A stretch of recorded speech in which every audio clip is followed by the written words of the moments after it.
ನಮಸ್ಕಾರ. ಉತ್ತರ ಕರ್ನಾಟಕ ನ್ಯೂಸ್ ಬುಲೆಟಿನ್ಗೆ ಸ್ವಾಗತ. ನಾನು ಹನುಮಂತ್ ದೇಶ್ಮುಖ್. ಬನ್ನಿ ಕ್ವಿಕ್ ಆಗಿ ನೋಡೋಣ ಈ ಕ್ಷಣದ ಪ್ರಮುಖ ಸುದ್ದಿಗಳನ್ನು. ರಾಜ್ಯದಲ್ಲಿ ಸಿಎಂ ಪಟ್ಟಕ್ಕಾಗಿ ಫೈಟ್ ಮುಂದುವರೆದಿದ್ದು ಡಿಸಿಎಂ ಡಿಕೆಶಿ ಪರ ಕೆಲವೊಂದು ಮಠಾಧೀಶರು ಕೂಡ ಬ್ಯಾಟಿಂಗ್ ಅನ್ನ ಮುಂದುವರೆಸಿದ್ರು.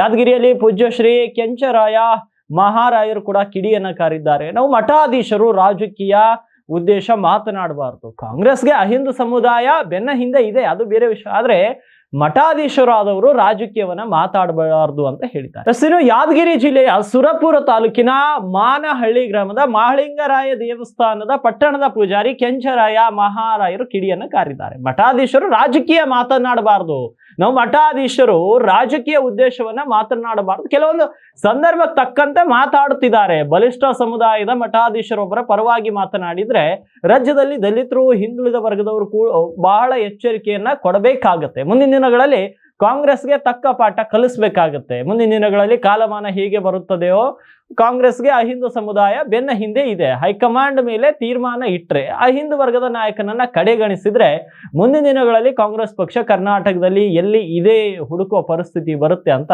ಪೂಜಾರಿ ಎಚ್ಚರಿಕೆಯನ್ನು ನೀಡಿದ್ದಾರೆ.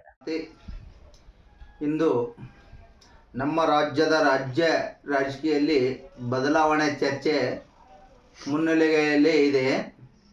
ಯಾಕಂದ್ರೆ ನಾವೊಬ್ಬ ಮಠಾಧೀಶರು, ಎಲ್ಲ ಪಕ್ಷದ ಒಳಗೊಂಡಂಥ ಸಮಾಜದಲ್ಲಿ ಇರ್ತಕ್ಕಂಥ ಬಂಧುಗಳು, ಯಾವ ಮಠಾಧೀಶರು ರಾಜಕೀಯ ಉದ್ದೇಶವಾಗಿ ಮಾತಾಡಬಾರ್ದು, ಆದರೂ ಕೂಡ ಸಂದರ್ಭ ತಕ್ಕಂಗೆ ಮಾತನಾಡುತ್ತಿದ್ದಾರೆ. ಏಕೆಂದರೆ ಕೆಲವೊಬ್ಬ ಬಲಿಷ್ಠ ಸಮಾಜದ ಸ್ವಾಮೀಜಿಯವರು ಒಬ್ಬರ ಪರವಾಗಿ, ಈ ರಾಜ್ಯದ ಒಬ್ಬರ ಪರವಾಗಿ ಮಾತನಾಡಿದರೆ ಮುಂದೆ ಒಂದು ದಿನ ಇಡೀ ರಾಜ್ಯದಲ್ಲೇ ದಲಿತರು ಮತ್ತು ಎಲ್ಲ ಹಿಂದುಳಿದ ವರ್ಗದವರು ಭಾಳ ಎಚ್ಚರಿಕೆಯನ್ನು ಕೊಡಬೇಕಾಗ್ತದೆ. ಮುಂದಿನ ದಿನಗಳಲ್ಲಿ ಈ ರಾಜ್ಯದ ಚುಕ್ಕಾಣಿ ಹಿಡಿದಿರುವಂಥ ಕಾಂಗ್ರೆಸ್ ಪಕ್ಷ ತಕ್ಕ ಪಾಠವನ್ನು ಕಲಿಸ್ಬೇಕಾಗ್ತದೆ.